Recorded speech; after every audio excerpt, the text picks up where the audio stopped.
اعوذ باللہ من الشیطان الرجیم بسم اللہ الرحمن الرحیم قل اعوذ برب الناس ملک الناس الہ الناس من شر الوسواس الخناس الذی یوسوس فی صدور الناس من الجنۃ والناس صدق اللہ العظیم.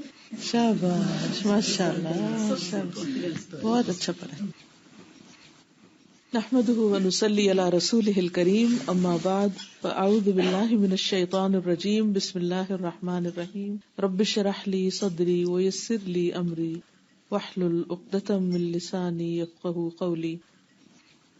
کچھ عرصہ پہلے یہ کتاب مجھے ملی تھی مشکلات کا مقابلہ، اور بہت ہی زبردست کتاب ہے، اور اس میں 43 میتھڈز بتائے گئے ہیں جن کو اختیار کر کے انسان کسی بھی مشکل کا مقابلہ کر سکتا ہے. اگر ہم دیکھیں تو دنیا میں کوئی ایک بھی انسان ایسا نہیں جسے کوئی نہ کوئی مشکل پیش نہ آتی، چھوٹی یا بڑی. ہر شخص کو کوئی نہ کوئی تکلیف، غم، پریشانی، دکھ، کبھی جسمانی، کبھی روحانی، کبھی جذباتی، کبھی لوگوں سے اور کبھی کسی وجہ سے اور کبھی بغیر وجہ، انسان کچھ نہ کچھ محسوس کرتا رہتا ہے. اگر انسان ان تکلیفوں کا مقابلہ کرنا نہ جانتا ہو، ان مشکلات کو فیس کر کے ان کو اوور کم کرنا نہ جانتا ہو، تو انسان کی زندگی نہ صرف یہ کہ مزریبل ہو جاتی ہے بلکہ ضائع ہو جاتی. زندگی ایسی چیز ہے کہ جس کا کوئی آلٹرنیٹ ہے ہی نہیں. جو کچھ ہمیں آج ملا ہے بس صرف ایک دفعہ ملا ہے. انسان کو ملنے والی بہت ساری چیزیں ملٹی پلائی ہوتی رہتی ہیں، بڑھتی رہتی ہیں، ایک سے زیادہ مل جاتی ہیں، لیکن زندگی ایک ہی بار ملتی. تو اس لیے بہت سے لوگ یہ سوچتے ہیں کہ اگر ایک دفعہ ملی ہے تو صرف انجوائے کر لو، اور انجوائے کرنے کے لیے کچھ بھی کر لو.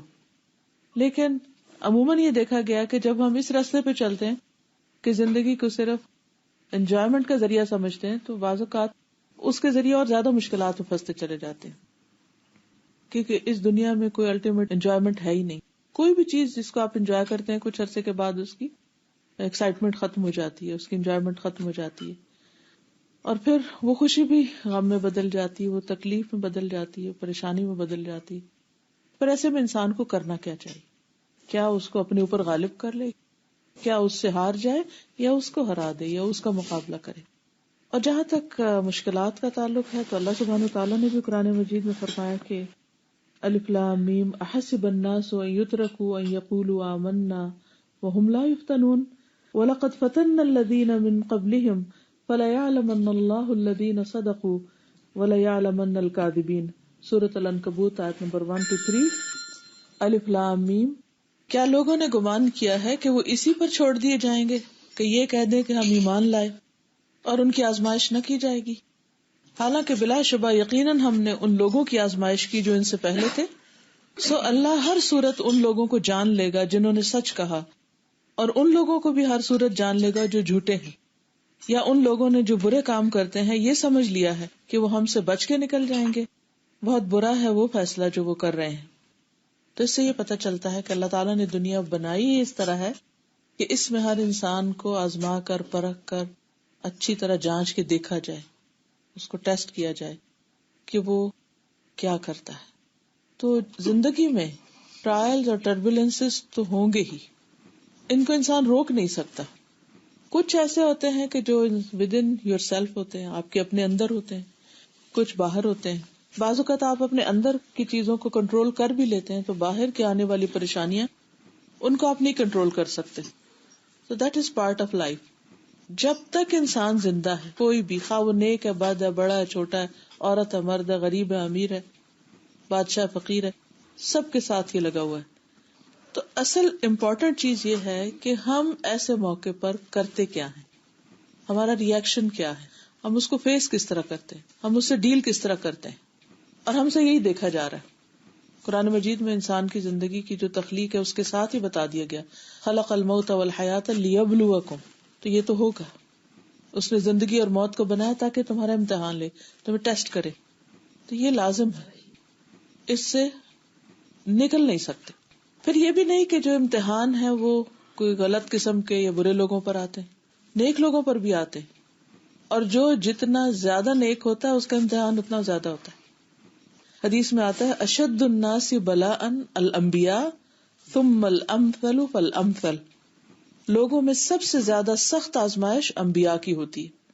حالانکہ اللہ کے کتنے محبوب ہوتے ہیں، کتنے پیارے ہوتے ہیں، اور سارے انبیاء سے خود نبی صلی اللہ علیہ وسلم جو ہیں وہ سب سے زیادہ اللہ کے محبوب ہیں. اور سب سے زیادہ اگر کسی پہ تکلیفیں آئی ہیں تو آپ پر آئی ہیں. بیماری بھی دوسرے لوگوں کے مقابلے میں دگنی، اور بھوک بھی، اور پیاس بھی، اور آزمائشیں بھی، اور مسلسل پوری زندگی ایک جدوجہد. اس لیے اگر کوئی انسان اس چیز کی تلاش میں رہتا ہے کہ اسے مکمل کمفرٹ مل جائے تو پاسبل نہیں ہے، ہو نہیں سکتا. کیونکہ اگر ایسا ہوتا تو اللہ تعالیٰ اپنے سب سے زیادہ پیارے حبیب محمد صلی اللہ علیہ وسلم کے لیے ہر چیز کو سب سے زیادہ آسان کر دیتے. تو ہم سمجھتے ہیں کہ شاید زندگیوں میں بہت کمفرٹ کا ہونا یا آسانیوں کا ہونا بہت خوش قسمتی کی علامت ہے یا ہمارے بہت فائدے کی چیز ہے. یہ درست سوچ نہیں ہے، کیونکہ انسان جس طرح مشکلات میں سے تپ کے سونا بنتا ہے وہ اس کے بغیر بن ہی نہیں سکتا. کوئی بھی چیز جب تک کسی مشکل سے گزرتی نہیں، وہ حکمت، وہ ڈیپتھ، وہ سمجھ اس کو آتی ہی نہیں. یعنی کسی بھی انسان کو وہ سمجھ آتی ہی نہیں جب تک کہ وہ خود کسی ایسی چیز کا تجربہ نہیں کر لیتا. اسی لیے اللہ سبحانہ وتعالی نے اب پیغمبروں کو جو کہ اونچے مقام دینے ہیں اور جنت میں بھی ہائیسٹ رینکس میں ان کو رکھنا ہے، تو وہاں تک پہنچنے کے لیے، اس کو ڈیزرو کرنے کے لیے یا اس کو انجوائے کرنے کے لیے بھی پھر اتنی کیپیسٹی چاہیے. ایک عام انسان جس کی معمولی سمجھ ہوتی ہے اس کے لیے چھوٹی چھوٹی چیزیں بڑی خوشی کی ہوتی ہیں، لیکن جو ذرا سمجھدار ہوتا ہے اس کو ان چیزوں میں کوئی اٹریکشن نہیں ہوتی، اسے کوئی ایکسائٹمنٹ نہیں ہوتی، اس کا لیول تھوڑا اور اوپر ہوتا ہے. جو اس سے زیادہ علم حکمت والا ہوتا ہے اس کا لیول کچھ اور ہوتا ہے. اسی طرح جس کی جتنی عقل، جتنی سمجھ، جتنی میچورٹی، اس کا لیول اتنا ہی زیادہ اوپر ہوتا چلا جاتا ہے. تو اس لیے یہ اللہ سبحانہ وتعالیٰ کا ظلم نہیں ہوتا اپنے بندوں پر، یا ان کے ساتھ کوئی عداوت نہیں ہوتی، یا بندوں کے ساتھ کوئی دشمنی نہیں ہوتی کہ وہ ان کو آزمائشوں میں ڈالتا ہے یا وہ تکلیف میں مبتلا ہوتے ہیں، بلکہ یہ ان کے لیے سراسر عین خیر خواہی کی بات ہوتی ہے. اور جیسے قرآن پاک میں آتا ہے کہ ان مع العسر یسرا، کہ تنگی کے ساتھ ہی آسانی بھی ہے. تو جب تکلیف آئے اس آسانی کی طرف توجہ کا ہو جانا یہ انسان کی سمجھ پر ہے کہ وہ اس کو کس طرح پرسیو کرتا ہے. ایک اور حدیث میں آتا ہے من یرد اللہ بہ خیرا یصب منہ، اللہ جس کے ساتھ بھلائی کا ارادہ کرتا ہے اس کو آزمائش میں ڈال دیتا ہے، کیونکہ اسے اس آزمائش کے اندر ڈال کر اس نے اسے نکھارنا ہے، اسے پیور کرنا ہے، اسے اور کام کا بنانا ہے، کیونکہ اس کے بغیر وہ بن نہیں سکتا. لیکن سب سے بڑی بات یہ ہے کہ انسان کا ایمان آزمایا جاتا ہے. جب کوئی تکلیف آتی ہے تو انسان شیکی ہو جاتا ہے، اس کے اندر ایک ڈاؤٹ سے اٹھنے لگتے ہیں. پھر اسی طرح اللہ سبحانہ وتعالیٰ کے بارے میں اس کے اندر ایسی چیزیں آ جاتی ہیں کہ جیسے وہ کہ کیا واقعی اللہ مجھ سے راضی ہے، شاید اللہ تعالیٰ مجھ سے ناراض ہے، شاید میں نے کوئی بہت بڑا گناہ کر لیا ہے تو اس کی سزا مل رہی ہے. پھر لوگوں کی نظریں بھی اس طرح ہو جاتی ہیں، بعض اوقات وہ سوچنے لگتے ہیں کہ پتہ نہیں کس چیز کی پکڑ آ گئی ہے. تو انسان ایک تو اپنے اندر کی تکلیف، دوسرا لوگوں کی باتوں کی، تیسرے وہ جو کچھ ہو رہا ہوتا ہے انسان کے ساتھ اس کو سمجھنا، یہ ساری چیزیں مل کر انسان کی زندگی کو میزریبل کر دیتی ہیں. تو ایسے میں ضروری ہے کہ انسان پھر ان آزمائشوں کا اور تکلیفوں کا مقابلہ کرنا جانے، اور کس وقت کیسے ری ایکٹ کرنا ہے، کس تکلیف کے آنے پہ کرنا کیا ہے، اس کو اچھی طرح سمجھ لے. کیونکہ اگر وہ سمجھ میں آ جائے تو پھر خیر ہی خیر ہے.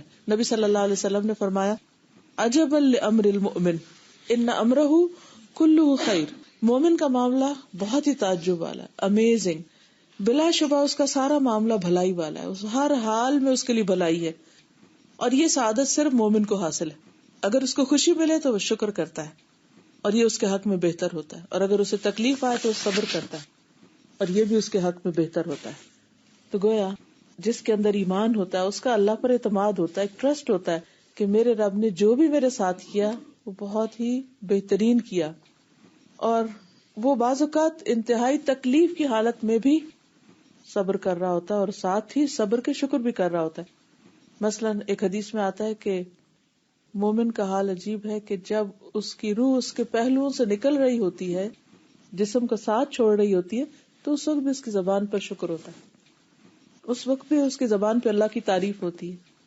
اور یہی اس کے ایمان کا پتہ دیتی، کیونکہ جس کا ایمان درست نہیں وہ اس موقع پہ فوراً پکڑا جائے گا کہ دیکھو یہ منہ سے کیا نکالتا ہے, یہ اس وقت کیا سوچتا ہے, یہ اس وقت کس طرح ریئیکٹ کرتا ہے. یہی انسان کے کامیاب ہونے یا ناکام ہونے کا وقت ہوتا ہے. اور یہ بھی ہے کہ ایک مرتبہ نبی صلی اللہ علیہ وسلم نے لوگوں کے سامنے ایک چوکور ڈبہ بنایا اور اس کے بیچ میں ایک لکیر بنائی. کہا کہ یہ انسان کی زندگی ہے. مثلا اگر آپ انسان کی پام دیکھیں نا تو یعنی یہ انسان کی زندگی ہے. یہاں سے انسان سفر شروع کرتا ہے اور اس لکیر تک اس کی زندگی ختم ہو جاتی ہے, اس کے بعد پار کر کے اگلی دنیا میں چلا جاتا ہے. اب یہاں جب سفر شروع کرتا ہے تو ہر تھوڑی دیر کے بعد رکاوٹ ہے, رکاوٹ کلیمٹی سے ہر تھوڑی دیر کے بعد کوئی بس. تو جب تک وہ زندہ رہتا ہے, ایک سے نکلتا ہے, ایک برج کراس کرتا ہے تو ایک اور برج آ جاتا ہے, ایک اور آ جاتا ہے, ایک اور آ جاتا ہے, ایک اور آ جاتا ہے. یعنی کبھی بھی انسان یہ نہ سمجھے کہ یہ مشکل جو میں نے اس وقت گزاری یہ بس آخری چیز ہے, اس کے بعد کوئی اور نہیں. اس کو مینٹلی پریپیئرڈ ہونا چاہیے کہ اس کے بعد کچھ اور بھی ہو سکتا ہے. اور پچھلے ٹیسٹ میں نے پورے نمبر نہیں لیے, پچھلے ٹیسٹ میں مجھ سے کمی ہو گئی, تو اب اگلے ٹیسٹ میں مجھے, یعنی ویسے تو انسان عافیت کی دعائیں مانگتا ہے, لیکن اگلے میں مجھے پہلے سے اپنے آپ کو پریپیئر کرنا ہے. مثلا بعض اوقات ایسا ہوتا ہے کہ کسی انسان کی طرف سے کوئی تکلیف پہنچ جاتی ہے تو انسان اس کو برا بلا کہنا شروع کر دیتا ہے. پھر جب اس کا غصہ ہوتا ہے تو پھر وہ سوچتا ہے کہ ہائے یہ تو میں نے ٹھیک نہیں کیا, اگر میں تھوڑی دیر چپ ہو جاتا تو معاملہ خود ہی رفع دفع ہو جاتا. پھر اگلی دفعہ کے لیے انسان اپنے ساتھ عہد کرتا ہے کہ اگر ایسی سچویشن پیش آئی تو میں ایسا نہیں کروں گا, اس طرح کا ری ایکشن نہیں کروں گا. کیونکہ ہر ٹیسٹ میں دیکھا یہ جاتا ہے کہ ری ایکشن کیا ہے. جیسے لیب ٹیسٹ ہوتے ہیں نا, تو اس میں مختلف کیمیکلز کے جب ٹیسٹ کیا جاتا ہے تو یہ دیکھا جاتا ہے کہ کون سا کیمیکل کس چیز کے ساتھ ریئیکٹ کس طرح کرتا ہے, اور اس کے مطابق پھر اس کو دیکھا جاتا ہے کہ کون سی چیز کتنی ورتھ ہے یا کون سی چیز کہاں فائدہ مند ہے. جب اللہ تعالیٰ نے انسان کو ایک اسٹیٹس دینا ہوتا ہے تو اس وقت یہ دیکھا جاتا ہے کہ یہ کس درجے تک جانے کا مستحق ہے. ایک دنیا کے درجے ہیں اور ایک آخرت کے درجے ہیں. آخرت کے درجے ان کا دنیا سے کوئی مقابلہ نہیں, وہ کہیں بہت ہی بلند ہے. اللہ تعالیٰ بعض اوقات ایک بندے کے لیے ایک بلند درجہ رکھتا ہے, بہت اونچا درجہ, لیکن اس بندے کے عمل اتنے نہیں ہوتے کہ وہ وہاں تک پہنچ سکے, اتنے کریڈینشیلز نہیں ہے کہ وہ اس پوسٹ کو حاصل کر سکے, اس مقام پہ پہنچ سکے. تو اللہ سبحانہ و تعالیٰ اس کو وہاں تک پہنچانے کے لیے مشکل میں مبتلا کر دیتا ہے, کسی آزمائش میں ڈال دیتا ہے. اور پھر اگر وہ شخص اس وقت اس پہ صبر کر جاتا ہے تو پھر اس صبر کی وجہ سے ایک دم وہ شوٹ کرتا ہے اور وہاں جا پہنچتا ہے. اور پھر ہم صرف عمل کرتے ہیں, اس کی جزا مخفی ہے. تو جیسے قرآن پاک میں آتا نا کہ وَلَا تَدْرِي نَفْسٌ مَا أُخْفِيَ لَهُمْ مِنْ قُرَّةِ أَعْيُنٍ, کوئی انسان نہیں جانتا اس کے لیے آنکھوں کی ٹھنڈک کی کیا کیا چیز تیار کر کے اللہ نے رکھی. چونکہ وہ سب کچھ چھپا ہوا ہے, ہمیں نظر نہیں آتا, اس لیے ہم اس کو ویلیو نہیں کرتے, اس لیے ہم تھوڑی دیر میں گھبرا جاتے ہیں. ہم سمجھتے شاید یہ مشکل جو آئی ہے تو اس پہ صبر کا پتہ نہیں کوئی اجر ہے بھی کہ نہیں, اور میں ایسے ہی چپ کر کے بیٹھا ہوں, یا میں نے فلاں موقع پر یہ ریئیکٹ کر سکتا تھا میں, یا میں یہ جواب دے سکتا تھا, یا میں اس کو اس طرح اپنے سے ہٹا سکتا تھا, تو میں نے اس طریقے پر یہ کام نہیں کیا, تو شاید میں ہار گیا ہوں, یا ناکام ہو گیا ہوں, یا پیچھے رہ گیا ہوں, یا چھوٹا ہو گیا ہوں, یا دنیا میں میری عزت نہیں رہی. ہرگز ایسا نہیں. اگر انسان کو یہ سمجھ آ جائے کہ عزت ذلت اللہ کے ہاتھ میں ہے, کسی کے دل میں انسان کے لیے محبت اور نفرت وہ بھی اللہ ہی ڈالتا ہے. کسی کے لیے خیرخواہی کے جذبات, کسی پہ انسان جب رحم کرتا ہے, تاکہ ماں بھی بچے پہ کرتی ہے, یہ ایک جانور بھی اپنے بچے پہ کرتا ہے, تو وہ بھی اللہ ڈالتا ہے. ان ساری چیزوں کا اصل کنٹرول اللہ کے ہاتھ میں ہے, بندوں کے ہاتھ میں کچھ بھی نہیں ہے. اور جو کچھ وہ دیتا ہے وہ بھی اس کی حکمت پر مبنی ہے, اور جو لیتا ہے وہ بھی اس کی حکمت پر مبنی. ہمیں بظاہر کسی چیز کے جانے پہ یہ نظر آتا ہے کہ اس میں نقصان ہی نقصان ہے, حالانکہ اللہ تعالیٰ نے اس چھوٹے سے نقصان, جو پوری دنیا کا بھی زوال ہو جائے نا, پوری دنیا کا بھی نقصان ہو جائے تو آخرت کے مقابلے میں بہت ہی چھوٹا ہے, تو وہ دنیا کے چھوٹے سے نقصان کا جو بدلہ ہے آخرت میں کئی گنا بڑا, جس کو انسان تصور بھی نہیں کر سکتا. وہ جب انسان دیکھے گا تو حیران ہو جائے گا کہ اچھا بس اتنی سی بات تھی جس پہ میں صبر نہ کر سکا. جیسے قرآن مجید میں آتا ہے انما یوفی الصابرون اجرہم بغیر حساب, کہ صبر کرنے والوں کو ان کا اجر بے حساب دیا جائے گا. تو جب وہ ملے گا تو کہے گا کاش میری جلد کینچیوں سے کاٹ دی جاتی, کاش دنیا میں مجھ پہ بھی یہ ساری مصیبتیں آتی, میں بھی صبر کرتا اور آج مجھے یہ ملتا. لیکن آج چونکہ وہ ملنے والا اجر نظر نہیں آتا, اس لیے ہم سے صبر نہیں ہوتا. تو یہ صبر ایمان کے ساتھ ہے. جتنا جتنا ایمان زیادہ ہوگا اتنا اتنا صبر زیادہ ہوگا.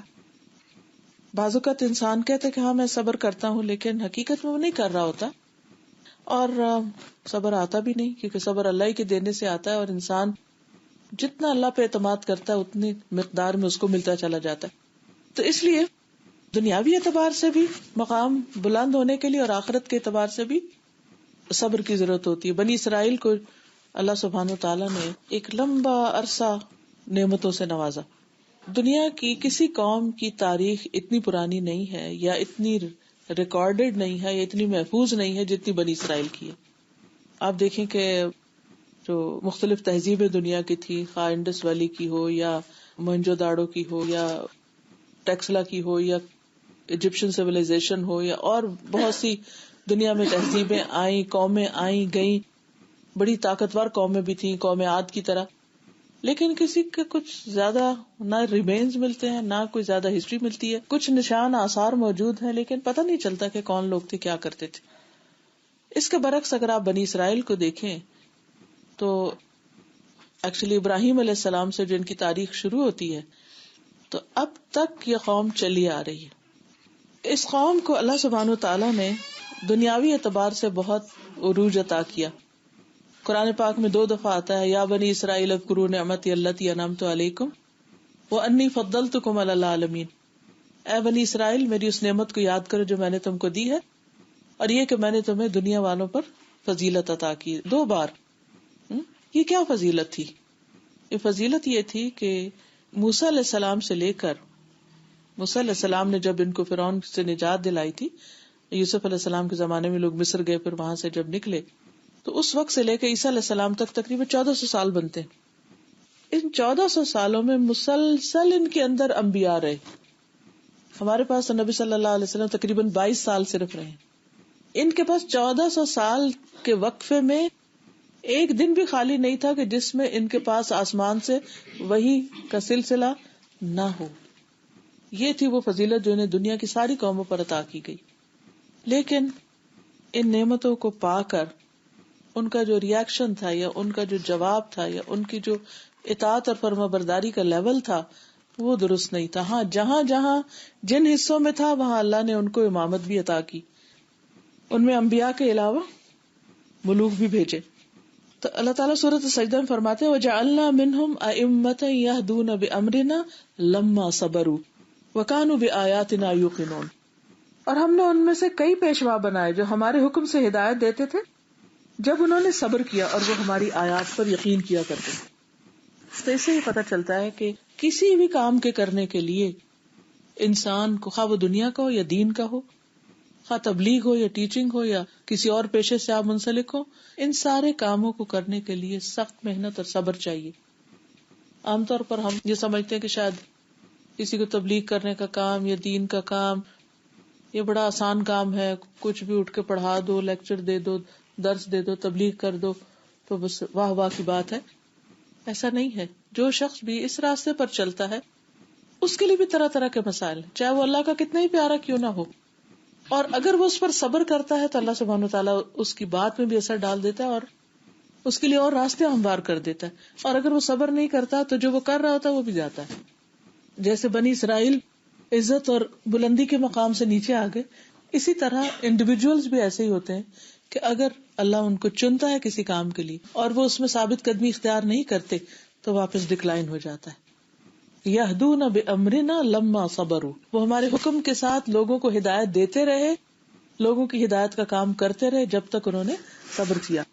پھر اسی طرح یہ ہے کہ انسان کی زندگی میں جو تکلیفیں آتی ہیں اس میں بیماری بھی ہے، کبھی قید و بند ہوتی ہے، کبھی لوگوں کو مذاق اڑانا، کبھی گالی گلوچ، کبھی اذیت جسمانی وغیرہ، کبھی خوف، بے چینی، فقر و فاقہ، غم، فکر، کبھی اولاد کی فکر، کبھی والدین کی فکر، کبھی کسی اور کی، کبھی ہجرت، جلا وطنی، ایگزائل، کبھی دشمن کا تسلط، کبھی حاسدوں سے پالا پڑ جاتا ہے انسان کو، کبھی قریبی رشتہ داروں کی وفات، کبھی دوستوں کی گمشدگی، کبھی بھوک کی آزمائش، کھانے کو پورا نہیں، کبھی رسوائی اور تہمت، جھوٹے الزامات، یعنی ایک نہیں بے شمار قسم کی آزمائشیں ہیں. کبھی ظالموں کی طرف سے دھمکیاں، کبھی خوف کا سامنا کرنا پڑتا ہے. کبھی بیوی بچوں کے ساتھ کوئی تکلیفیں پیش آ جاتی، کبھی پوری دنیا میں کے حالات ایسے ہو جاتے ہیں کہ اچانک کوئی فائنینشیل کرائسس آ جاتا ہے، کبھی زلزلے آ جاتے ہیں، کبھی طوفان آ جاتے ہیں، سونامیز آ جاتے ہیں، کبھی کچھ. اور پچھلے ہفتے جو آپ نے سنا ہوگا کہ کس طرح میٹرائٹ جو ہے وہ گرا ہے، اور اس سے لوگ اپنے گھر میں آرام سے بیٹھے ہیں، یک اٹھ کے تو کھڑکی کے پاس گئے، شیشے لگے اور ختم ہو گئے وہیں پر. کسی کو 5 منٹ پہلے بھی کسی کو خیال نہیں ہوگا کہ یہ ہونے والا ہے. تو میں کبھی سوچتی ہوں کہ ہم کتنے خطروں کی زد میں ہیں. کسی وقت کوئی سیارہ ستارہ ٹوٹ کے گرے تو ہم تو اسی وقت ڈھیر ہو جائیں. اور زمین کے اندر آپ دیکھیے کہ اندر کیا کچھ لاوا بھرا ہوا ہے، کسی وقت وہ پٹے تو ہم کہیں کے نہ رہیں. تو ہم میں سے کوئی بھی کہیں بھاگ نہیں سکتا، نہ اللہ سے ناراض ہو کے بھاگ سکتا ہے. آپ دیکھیے کہ ایک پیغمبر اللہ سے نہیں بندوں سے ناراض ہوئے تھے کہ میری بات نہیں سنتے، یونس علیہ السلام. اور جب وہ نکل کے گئے تو کس طرح ویل نے ان کو ہڑپ کر لیا اور کس طرح لے کے وہ سمندر کے اندر چلے گی. کتنے اندھیرے وہاں ہو سکتے ہیں، لیکن کس طریقے سے پھر اللہ تعالیٰ نے ان کو نکال کے باہر ڈالا جب انہوں نے اللہ کو پکارا. تو لا ملجا ولا منجا منک الا الیک، اللہ تجھ سے بھاگنا کوئی پناہ، کوئی راستہ، کوئی شیلٹر ہے ہی نہیں مگر تیرے ہی پاس، تو ہی پناہ دے سکتا ہے. تو اس لیے جب کوئی تکلیف آئے تو نمبر 1 یہ کہ انسان اللہ سے کبھی ناراض نہ ہو، اسے اللہ سبحانہ و تعالیٰ کی طرف سے کوئی سزا یا عذاب نہ سمجھے، اللہ سے گمان اچھا رکھے، صبر سے کام لے، اپنے ری ایکشن پر نظر رکھے. حادثے پر تو نظر ہوتی ہے، حادثے سے تو انسان پریشان ہوتا ہی ہے، لیکن اصل چیز کیا ہے؟ میں کیا کر رہا ہوں. اس وقت پورا فوکس اپنے آپ پہ ہونا چاہیے کہ میں بول کیسے رہا ہوں، میں کہہ کیا رہا ہوں، میں چل کیسے رہا ہوں، میں لوگوں سے معاملہ کیا کر رہا ہوں، کیا میں اپنی عبادات میں اسٹیبل ہوں جیسے پہلے تھا، اس میں بہتری آئی، کیا میں پہلے سے بہتر انسان بن گیا ہوں یا پہلے سے بھی گیا گزرا ہوں کہ میں نے اپنا ایمان ہی ستیہ ناش کر دیا، پوری زندگی بھر کی محنت کی ہوئی 2 لفظ اللہ کے خلاف ناراضگی کے بول کے سب کچھ صفایا کر دیا. تو ہم اللہ تعالیٰ کے ساتھ معاملہ کیا کرتے ہیں؟ اسی طرح کرتے ہیں جیسے کسی ڈیلر کے ساتھ کر رہے ہوتے نا، کہ میں نے دعا کی تھی اور آپ نے میری دعا نہیں سنی، لہٰذا میری آپ کے ساتھ ڈیلرشپ کینسل، اب میں آپ کے ساتھ کوئی معاملہ نہیں کروں گا، میں نہیں نماز پڑھوں گا آئندہ، کیونکہ آپ نے تو وہ میں نے کہا تھا فلاں میرا کام کرتے، آپ نے نہیں کیا تو اب بس ختم میری اور آپ کی. نہیں، یہ معاملہ اللہ کے ساتھ نہیں کیا جا سکتا، کیونکہ اللہ سبحانہ و تعالیٰ کا ہر فیصلہ حکمت پر مبنی ہے. وہ اپنے بندوں پہ ظلم نہیں کرتا، وہ اپنے بندوں کا برا نہیں چاہتا، وہ اپنے بندوں سے 70 ماہ سے بڑھ کے پیار کرتا. لیکن ماں کا پیار کیسا ہوتا ہے؟ وہ صرف پیمپر نہیں کر رہی ہوتی کہ جو بچہ کہے وہ مانتی چلی جائے. ایسی ماں بے وقوف ہے کہ جو بچے کی ہر بات مان لے. تو اگر آپ انسان کے بارے میں یہ کہتے ہیں کہ یہ ماں جو ہے وہ اچھی نہیں، سمجھدار نہیں، کیونکہ اس نے بچے کو لاڈ پیار دے کے بگاڑ دیا، تو اللہ تعالیٰ کے بارے میں آپ کا کیا گمان ہے جو 70 ماہ سے بڑھ کے پیار کرنے والا ہے، کہ اس کا پیار بس یہی ہوگا کہ آپ جو کہتے جائیں، دعا نہیں کر رہے، آرڈر بک کر رہے ہیں، جو آرڈر بک کرے وہ آپ کو فوراً ملتے چلے جائیں. تو اس سے تو اللہ سبحانہ وتعالیٰ کا حق ادا نہیں ہوتا. اس لیے سب سے پہلی بات تو یہ ہے کہ امتحان بندے کی ترقی کے لیے آتا ہے، بندے کو مزید میچور کرنے کے لیے آتا ہے، بندے کو علم اور حکمت سکھانے کے لیے آتا ہے، بندے کو اللہ سبحانہ وتعالیٰ اپنا قرب عطا کرنے کے لیے دیتے ہیں، بندے کی سچائی کو پرکھنے کے لیے اللہ تعالیٰ امتحان دیتے. اس کے کئی اسباب ہیں کہ اللہ تعالیٰ کیوں بندے کو ٹیسٹ کرتے ہیں، اور اگر ہمیں یہ سمجھ آ جائے کہ یہ سب کچھ انسان کے فائدے میں جاتا ہے، ہاں وہ تکلیف سے گزرتا ہے تو بھی فائدے میں جاتا ہے، اس سے انسان کی صحت ہوتی ہے، اس سے اصلاح ہوتی ہے. اب دیکھیں کئی بیماریاں جب انسان کو لاحق ہوتی ہیں، جیسے بعضوں کو سر درد ہوتی ہے یا جسم کے کسی خاص حصے میں درد ہوتی ہے، تو آپ کو پتہ چلتا ہے کہ آپ کے اندر تو بہت بڑی بیماری پل رہی تھی. اگر وہ تکلیف نہ آئے تو پچھلی بیماری تو نظر ہی نہ آئے کسی کو، اور اسی میں انسان کو ختم ہو جائے. کئی دفعہ ایسا ہوتا ہے کہ لوگ کہتے ہیں کہ جی وہ پتہ ہی نہیں چلا اور کینسر آخری سٹیج پہ پہنچ کے پتہ چلا، کیونکہ پہلے کوئی سمٹم ہی نہیں تھی، کوئی درد ہی کہیں نہیں ہوا، پتہ ہی نہیں چلا. یہ زیادہ بہتر ہے کہ یہ انسان کو اگر ارلی سٹیج پر تھوڑی بہت تکلیف کے ساتھ پتہ چل جائے اور اس بیماری کا علاج پہلے سے کر لے. اب یہ کہ اگر دنیا میں انسان کو کسی تکلیف میں اللہ تعالیٰ مبتلا کرتے تو اللہ تعالیٰ کیا چاہتا ہے کہ بندہ رجوع کر لے، گناہوں پہ معافی مانگ لے، اپنی غلطیوں کو دیکھنا شروع کر دے. اگر یہاں کوئی بھی تکلیف نہیں آتی اور اچانک یکا یک مرنے پر پتہ چلتا ہے اس کو کہ میں تو بڑے غلط طریقے سے زندگی بسر کرتا رہا اور میں تو بہت لوگوں پہ ظلم ڈھاتا رہا اور میں نے تو بہت سے اپنے فرائض بھی پورے نہیں کیے، تو اس وقت پتہ چلنے کے بعد نہ تو توبہ اور نہ ہی واپس پلٹنا. تو یہ اللہ کی بڑی رحمت ہے کہ ہم ذرا سا ادھر ادھر بھٹکنے لگتے ہیں تو وہ ہمیں کھینچ لیتا ہے، وہ ادھر سے ہمیں موڑنا چاہتا ہے کہ نہیں یہ راستہ تمہارے لیے نہیں ہے, تم واپس آؤ, اپنے سیدھے راستے پہ چلو. کیونکہ یہ ایک معنی بھی بات ہے کہ خوشی میں انسان اللہ کو بھول ہی جاتا ہے, لیکن تکلیف میں اکثر یاد کرتا ہے. فرعون جیسا انسان جب وہ ڈوبنے لگا تو کس کو یاد کیا؟ اس اللہ ہی کو یاد کیا. آپ نے پہلے کہا تھا کہ جب اجر اللہ میں نے مقرر کیا ہوا ہے پھر وہ اس کو آزماتا ہے, پھر اس کو وہاں تک لے جاتا ہے, لیکن ہم یہ نہیں کہتے کہ ہمیں اپنے عمل کے بعد وہاں پہ اجر ملے گا, جو ہم عمل کر رہے ہیں اس کا پھر اجر ملے گا. وہ بھی عمل کے اندر ہی آ جاتا ہے نا, صبر بھی عمل کا ایک حصہ ہی ہے, ٹھیک ہے نا. یعنی عمل کے مختلف طریقے ہیں نا. کچھ ہمارے عمل ہوتے ہیں جو صرف ہم اپنی ذات میں کرتے رہتے ہیں, کچھ عمل ایسے ہوتے ہیں کہ جو ہم عبادت کی شکل میں کرتے ہیں, کچھ بندوں کی مدد کر کے کرتے ہیں, کچھ عمل ایسے ہوتے ہیں جو ہم نہ عبادت اس وقت کر رہے ہوتے ہیں نہ کسی کی خدمت کر رہے ہوتے ہیں, صرف اپنی زبان کو کنٹرول کر رہے ہوتے ہیں, یا صرف اپنی کسی تکلیف کے اوپر واویلا نہیں کرتے. ایک ہوتے ہیں ایسے عمل کہ جن کو کر کے آپ انجوائے کر رہے ہوتے ہیں, مثلا آپ ذکر کریں تو قرآن پڑھیں تو آپ کو ایک خاص روحانیت ہوتی, لیکن اگر آپ کے جسم میں کوئی تکلیف ہے تو اس وقت آپ کو روحانیت نہیں حاصل ہو رہی ہوتی, بے چینی اور اضطراب ہوتا ہے, یا کوئی غم یا کوئی صدمہ یا کوئی خوف یا کوئی اور چیز. تو اس وقت جب آپ زبان سے کوئی ایسی بات نہیں نکالتے جو اللہ کو ناراض کرے, جی اس صبر کا اجر مل رہا ہوتا ہے. یعنی صدقہ, خیرات, زکوٰۃ, نماز, روزہ, حج, یہ ساری چیزیں اعمال ہیں, ان سب سے اجر بڑھتے ہیں, لیکن تیزی سے اجر بڑھتا ہے تکلیف آنے پر پازیٹیو ریاکشن یا صبر کرنے سے. ہم سب اپنی نمازوں کو ذرا دیکھ لیں کہ ہمیں ہر وقت جلدی ہوتی ہے نماز کی, اللہ کو کم ہی یاد کرتے ہیں, بس جلدی جلدی سجدے کر کے, کبھی وہ بھی نہیں, کبھی اس میں بھی لوگ سستی کر جاتے ہیں, کبھی سویرے نہیں اٹھے, کبھی دن کو بھول گئے, کبھی ادھر کر لیا کبھی ادھر کر لیا. اللہ نے پیدا ہمیں اپنی عبادت کے لیے کیا تھا اور ہم وہی نہیں کر رہے. جب کسی کو کسی خاص کام کے لیے بھیجا جاتا ہے اور وہ نہ کرے تو کون اس سے خوش ہوتا ہے؟ آپ اپنے سرونٹ کو ہی دیکھیں, اگر کوئی کام آپ اس کو دیتے ہیں کبھی یہ کر کے آؤ, ایک استاد اپنے شاگرد کو کہتا ہے کہ یہ کر کے آؤ, نہیں کرتا تو کہاں سے نمبر دے گا اس کو؟ تو یہ اللہ تعالیٰ نے ہمیں صاف صاف بتا دیا کہ عبادت کے لیے پیدا کیا, اور جب بندہ نہیں کرتا تو پھر ظاہر اللہ تعالیٰ پھر بھی بندے سے پیار کرتا ہے, بھائی ادھر تو اس کی توجہ نہیں جا رہی, میں کسی اور طرح اس کو اس مقام پہ پہنچاؤں. پھر وہ ٹیسٹ میں ڈالتا ہے, پھر ادھر سے پھر ادھر سے. تو ٹیسٹ کبھی تو اللہ تعالیٰ کی ناراضگی بھی ہوتے ہے, لیکن اٹس ناٹ آلویز ناراضگی. کبھی اللہ سبحانہ تعالیٰ انسان کی اصلاح کے لیے, انسان کے درجوں کی بلندی کے لیے اس کو امتحان دیتے. اور ایک اور چیز یہ یاد رکھنی چاہیے کہ یہ سب کچھ اللہ کے اذن سے ہوتا ہے, اور اللہ تعالیٰ کسی بندے پر ظلم نہیں کرتا, اور یہ اللہ تعالیٰ کا ایک مسلسل اٹل قانون ہے. I mean it's a universal thing کہ ہر کوئی اس میں آزمایا جائے گا. اس میں کہتے ہیں کہ 8 چیزیں انسان پر گزرتی ہیں: خوشی, غمی, ملاب, جدائی, تنگی, آسانی, بیماری اور تندرستی. انسان ان میں سے کسی نہ کسی ایک کیفیت میں ہوتا ہے, یا ایک میں یا دوسری میں, ایک میں یا دوسری میں. پھر یہ ہے کہ ہمارا چونکہ تقدیر پر بھی ایمان ہے, تو اللہ سبحانہ وتعالیٰ نے ہر انسان کے ساتھ الگ معاملہ کیا. کبھی اگر آپ غور کریں تو 2 انسانوں کے ساتھ بھی معاملہ ایک جیسا نہیں ہے. کسی کو اولاد دی ہے, کسی کو نہیں دی, کسی کو دے کے لے لی, کسی کو کسی طرح. کوئی جسمانی طور پہ بہت صحت مند ہے تو ذہنی طور پہ اتنا نہیں عقل مند. کوئی ذہنی طور پہ بہت اسمارٹ ہے لیکن فزیکلی ویک ہے. کوئی بہت خوبصورت ہے لیکن دولت نہیں اس کے پاس. کسی بہت دولت ہے لیکن حسن نہیں. ہر ایک کے اندر کسی نہ کسی چیز کی کمی رکھ دی ہے.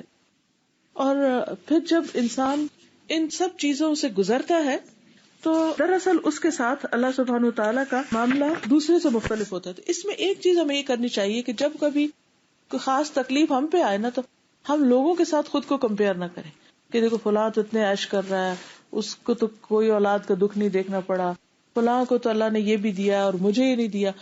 ہمیشہ یہ سوچنا چاہیے کہ اللہ نے مجھے کیا دیا ہے. اور جب ایک انسان کے اندر سینس آف اچیومنٹ ہوتی ہے, ملنے والی نعمتوں کا وہ سوچتا ہے, تو اس کے دل میں ہر وقت ایک شکر اور خوشی کی کیفیت ہوتی ہے. جی بالکل, اس سے بھی زیادہ ہو سکتی تھی تکلیف. یہ بھی کہتی ہیں کہ اگر کسی کو تکلیف میں دیکھ رہے ہیں اور وہ صبر کر رہا ہے تو رش بھی کرنا چاہیے کہ اس حالت میں وہ رش کر رہا ہے تو اسے سیکھتا بھی ہے. بالکل, وہ بھی ایک کیفیت ہوتی. پھر یہ ہے کہ یہ اللہ سبحانہ تعالیٰ نے تقدیر میں بھی ہمارے لکھا ہوا ہے کہ مختلف لوگوں کے ساتھ اس نے کیا معاملہ کرنا. اور پھر یہ ہے کہ اللہ کی تقدیر جو وہ انصاف پہ مبنی. بعض اوقات ہم کہتے ہیں ہماری قسمت کیوں پھوٹی ہوئی ہے, ہمارے ساتھ یہ کیوں ہو گیا, حالانکہ اللہ کو پتا ہے کہ یہ ہونا ہی چاہیے تھا. اور ویسے ہم خود بھی بعض اوقات ریئلائز کر لیتے ہیں, جب کئی سال گزرنے کے بعد ہم کہتے ہیں شکر ہے وہ واقعہ زندگی میں پیش آیا تو میری آنکھیں کھل گئی اور مجھے ہوش آ گئی, اگر وہ نہ ہوتا میں تو بدھو کی بدھو ہی رہتی. تو بعض اوقات آپ نے دیکھا ہوگا کہ لوگ بے وفائی کر جاتے ہیں, کوئی دھوکہ دے جاتا ہے, قریب ترین لوگ, بعض اوقات بہن بھائی ایسا رخ کرتے ہیں. بہن بھائی تو کیا, اپنی اولاد جن سے انسان کی اتنی توقعات ہوتی ہیں, بعض اوقات بالکل جیسے کہتے ہیں نا کوڑا جواب دے جاتے ہیں کہ وی کانٹ ڈو دیٹ. پچھلے دن کسی نے مجھے کہا کہ ہماری شادی بہت اچھی گزری لیکن یکایک پتہ نہیں میری بیوی کو کیا ہوا اور اس کی بالکل ہی نظریں پھر گئی. تو میں نے اپنے بچوں کو کہا کہ بھی اپنی ماں کو سمجھاؤ. تو بچوں نے صاف کہا بھائی یہ آپ دونوں کا معاملہ ہے, ہم نہیں جانتے, وی آر آؤٹ. کہتے کہ بیوی تو جو کر رہی تھی, بچے کا یہ جواب مجھ سے برداشت ہی نہیں ہوا کہ ایسے بھی سفید خون ہوتے ہیں کہ جن کے لیے ساری زندگی میں نے کمایا اور جن کو اتنا کچھ دیا, یعنی اتنی بھی مدد کرنے کو تیار نہیں. میں نے ان سے کیا مانگا, صرف یہی کہ بھی اپنی ماں کو کہو کہ میرے ساتھ اچھا سلوک کرے, لیکن وہ نہ ماں کے نہ میرے. تو ایک حقیقت ہے, دنیا میں بہت دفعہ ایسا ہوتا ہے کہ انسان کو جن سے توقع ہوتی ہے وہ توقعات پوری نہیں ہوتی. پھر یہ کہ اللہ سبحانہ تعالیٰ نے قرآن پاک میں بار بار وہ یہ بتا دی کہ وَلَا يَظْلِمُ رَبُّكَ أَحَدًا, اللہ کسی پہ ظلم نہیں کرتا. تو بندے کو یہ نہیں کہنا چاہیے کسی بھی تکلیف کہ یا اللہ یہ تو نے مجھے بڑا ظلم کیا ہے, نعوذ باللہ. پھر اسی طرح یہ کہ وَمَا رَبُّكَ بِظَلَّامٍ لِّلْعَبِيدِ. پھر اللہ سبحانہ تعالیٰ چونکہ ساری چیزیں اس کے اختیار اور کنٹرول میں ہیں تو تکلیف بھی اسی کے اختیار میں ہے, وہ جب چاہے دور بھی کر سکتا ہے. اس لیے بجائے اس کے کہ اس وقت انسان واویلا کرے, رونا دھونا کرے, اللہ کی طرف پلٹے, رجوع کرے, دعا کرے کہ اللہ تعالیٰ اس کے حالات اور سب چیزوں کو درست فرما دے. پھر یہ ہے کہ ہم سب گناہگار ہیں, ہم سب سے غلطیاں ہوتی ہیں.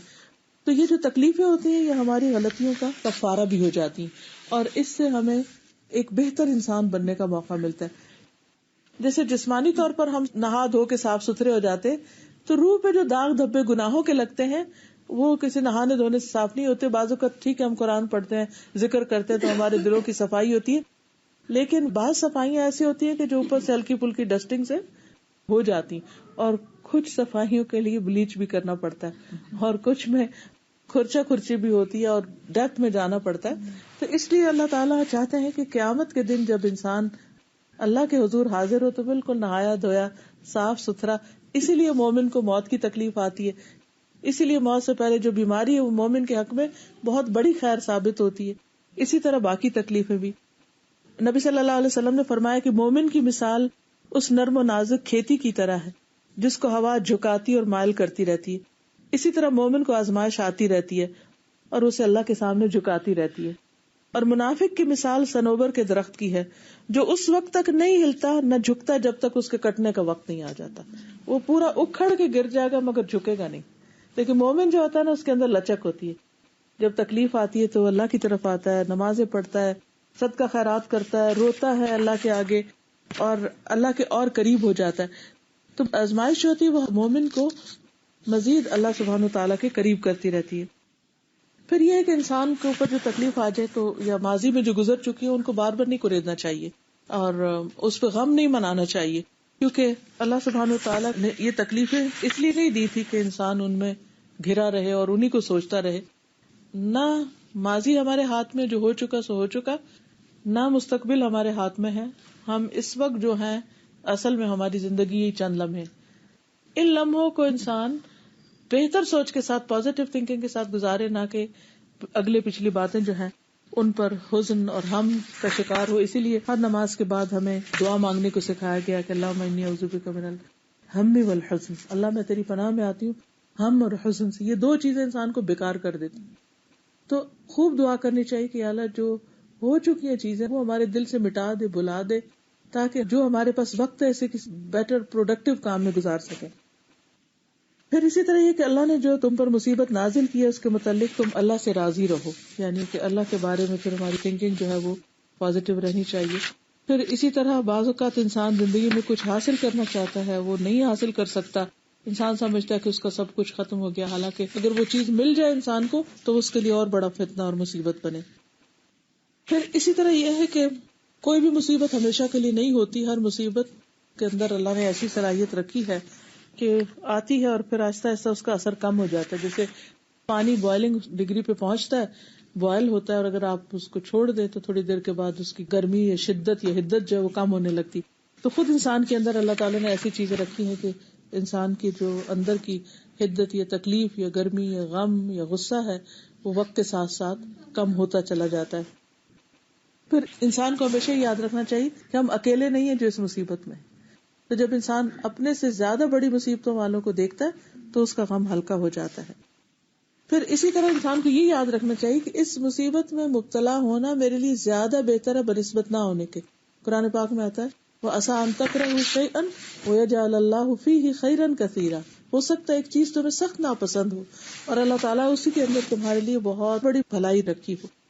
پھر یہ ہے کہ کبھی بھی انسان جب تکلیف آئے تو یہ سوچے کہ جو مجھ سے اچھے لوگ ہیں ان پر بھی تکلیف آتی ہے, میں تو اتنی اچھی بھی نہیں.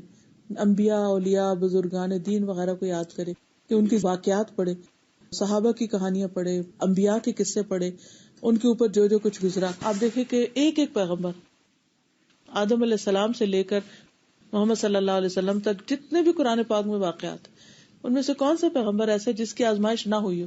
داؤد اور سلیمان علیہ السلام جن کی اتنی عالی شان حکومتیں تھیں لیکن ان کو بھی اللہ نے آزمایا, اور دونوں کی آزمائش کا ذکر قرآن پاک میں آتا ہے. لیکن ان سب لوگوں میں فرق کیا ہے؟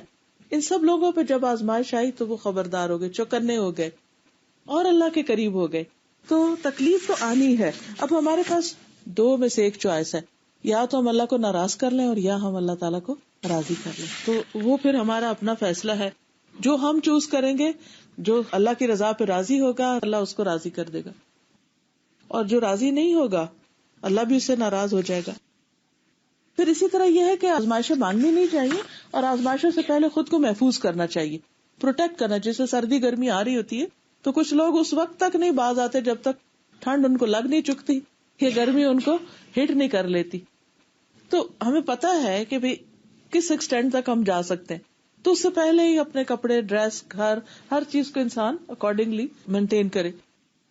تو اسی طرح تکلیفوں سے بچنے کے لیے صبح شام کی دعائیں, جو ایاک نستعین کتاب ہے اس کے اندر پروٹیکشن کی, حفاظت کی, ہر موقع کی حفاظت کی, ہر قسم کی بلاؤں سے حفاظت کی دعائیں جو ہیں وہ موجود ہیں. بعض اوقات ہم وہ دعائیں مانگ بھی لیتے ہیں, اس کے باوجود ہم مشکل میں پڑ جاتے ہیں. تو اس میں بھی یہ نہیں سوچنا چاہیے کہ اچھا میں نے تو کہا تھا اللہ تعالیٰ نے مجھے پروٹیکٹ نہیں کیا. نہیں, اس سے بھی زیادہ کوئی تکلیف ہو سکتی تھی, دعاؤں کی وجہ سے وہ بہت چھوٹی رہ گئی. پھر اسی طرح یہ ہے کہ کوئی تکلیف ہمیشہ نہیں رہتی, ایک دن اس کا ضرور خاتمہ ہو جاتا ہے, لیکن اس کا اجر محفوظ ہو جاتا ہے. اور اس کے برعکس جو لوگ ایسے موقعوں پر غلط ہتھ کنڈے اختیار کرتے ہیں تو وہ انسان کو خود ہی گھیر لیتے ہیں. پھر ایک چیز جو انسان کو اور بہت فائدہ دیتی ہے یہ ہے کہ نفع نقصان صرف اللہ کے ہاتھ میں ہے. جب تک اس نے چاہا نفع دیا, اور جب اس نے چاہا وہ لے لیا, اور جب چاہے وہ دوبارہ دے دے, اور ہر بھلائی اسی کے ہاتھ میں ہے. اور جب انسان اللہ تعالیٰ سے اچھی امید رکھتا ہے تو وہ ایک کانٹا بھی جو مومن کو چبھتا ہے اس پر بھی اس کے لیے اجر لکھا جاتا ہے. کہاں یہ کہ بڑی بڑی تکلیفیں. انسان یہ بھی دیکھتا ہے کہ اللہ کی حدود کی حفاظت انسان کو بہت سی چیزوں سے محفوظ رکھتی. ایک بہت ہی خوبصورت حدیث ہے جو نبی صلی اللہ علیہ وسلم نے حضرت عبداللہ بن عباس سے کہی تھی جب ان کے ساتھ سواری پہ بیٹھے ہوئے تھے. چھوٹے بچے تھے, تو آپ دیکھیں کہ بچوں کو بھی کتنی بڑی بڑی باتیں آپ نے سکھائی. جو 10 سال کے تھے تو نبی صلی اللہ علیہ وسلم کی وفات بھی ہو گئی تھی. دیکھیں کتنی حدیثیں عبداللہ بن عباس سے روایت ہیں, اور کس بہترین طریقے سے انہوں نے علم سیکھا. بہت ان سے محبت کرتے تھے. کہنے لگے اے غلام, اے بچے, اے لڑکے, انی اعلمک کلمات, میں تمہیں چند کلمات سکھاتا ہوں, اور وہ کیا ہے؟ احفظ اللہ یحفظک, تم اللہ کی حفاظت کرو, یعنی اللہ کی حدود کی حفاظت کرو, اللہ تعالیٰ کے احکامات کی حفاظت کرو, اللہ تمہاری حفاظت کرے گا. یعنی اگر تم چاہتے ہو کہ تم پروٹیکٹڈ ہو تو پھر کیا کرو؟ حفاظت. اور حفاظت کا مطلب کیا ہے؟ جیسے قرآن پاک میں سورۃ قاف میں آتا ہے ھذا ما توعدون لکل اواب حفیظ من خشی الرحمن بالغیب وجاء بقلب منیب. یہ ہے جس کا تم سے وعدہ کیا جاتا تھا ہر اس شخص کے لیے جو بہت رجوع کرنے والا, خوب حفاظت کرنے والا ہو, جو رحمان سے بن دیکھے ڈرے اور رجوع کرنے والا دل لے کر آئے. اب اس میں کیا کیا چیزیں ہیں جن کی حفاظت کرنی؟ نماز کی حفاظت, اس کے اوقات کی حفاظت, طہارت کی حفاظت کہ میں اپنا وضو پراپر طریقے سے کروں, وضو ہو تو اسی میں نماز ادا کروں, بغیر وضو کے نہ کروں. اپنی زبان کی حفاظت, حلال حرام کی جو باؤنڈریز اللہ نے رکھی ہیں کہ کس لمٹ تک میں جا سکتی ہوں, ان حدود کی حفاظت. تو جب انسان حفاظت کرتا ہے ان ساری چیزوں کی, اپنی قسموں کی حفاظت, وعدوں کی حفاظت, امانت کی حفاظت, تو اللہ سبحانہ تعالیٰ اس بندے کی بھی حفاظت کرتا ہے. بہت دفعہ ہمارے منہ کی اپنی نکلی ہوئی باتیں ہمارے سامنے آ جاتی ہیں, تو ہم اس وقت غصے میں کوئی بات بول جاتے ہیں لیکن اس کے کانسیکوینسز کو بھول جاتے ہیں، اور جب وہ کانسیکوینسز سامنے آتے ہیں تو ہمیں یاد بھی نہیں ہوتا کہ ہم نے خود ہی مانگا تھا اپنے لیے. تو اسی لیے کہتے ہیں نا کہ اپنے اولاد کے لیے، اپنے گھر والوں کے لیے برا مت مانگو، کوئی پتہ نہیں قبولیت کی گھڑی ہو اور وہ تمہاری قبول ہو جائے اور پھر تم خود ہی اس پر روتے رہو. پھر اسی طرح یہ ہے کہ ان السمع والبصر والفؤاد کل اولئک کان عنہ مسئولا، کان، آنکھ، زبان، ہر چیز کے سوال ہوگا، دل، ان چیزوں سے پوچھا جائے گا.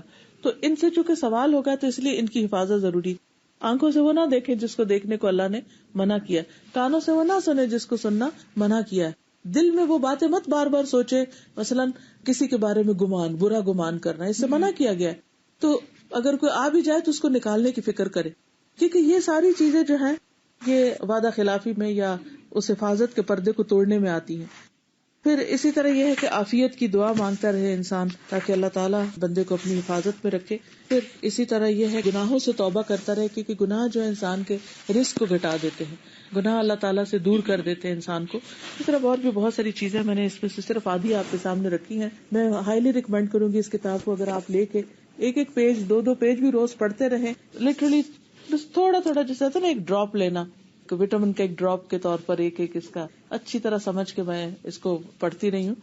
اور آپ یقین کریں مجھے ہر روز ایک نئی زندگی ملتی تھی، ہر روز نئی باتیں سمجھ میں آتی تھی. اچھا اس کی یہ حکمت ہے، حالانکہ یہ قرآن اور حدیث میں سب کچھ پہلے سے پڑھا ہوتا ہے، لیکن جب ایک خاص آئیڈیا کے تحت اس کو پڑھتے ہیں اور اسی طرح کی سچویشن دن میں پیش بھی آ رہی ہوتی ہیں، چاہے چھوٹی یا بڑی، یا اپنے اوپر یا کسی اور کو انسان دیکھ رہا ہوتا ہے، تو ان چیزوں کی حکمت سمجھ میں آتی. جب انسان کو حکمت سمجھ میں آتی تو اس کا دل سکون میں آ جاتا ہے کہ یہ اللہ کی دنیا میری تو نہیں، اس میں اللہ کا حکم چلے گا میرا تو نہیں، اس میں اللہ کی مرضی ہے میری تو نہیں، ہر چیز اللہ کی، وہ جب چاہے دے جب چاہے لے لے، مجھے اعتراض کرنے کی کوئی گنجائش ہی نہیں.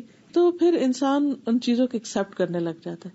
جب اللہ کی تقدیر کو اور بہت ساری چیزوں کو ایکسپٹ کر لیتا ہے تو انسان کے دل کو ٹھنڈک مل جاتی ہے. ہم دنیا کو نہیں تبدیل کر سکتے، ہمیں اپنے آپ کو چینج کرنا ہے، اپنی سوچ کو بدلنا ہے، اپنے طریقوں کو بدلنا ہے. اگر ہم خود کو نہیں بدل سکتے تو ہم کسی اور سے کیا شکوہ کرتے ہیں کہ وہ خود کو بدلے؟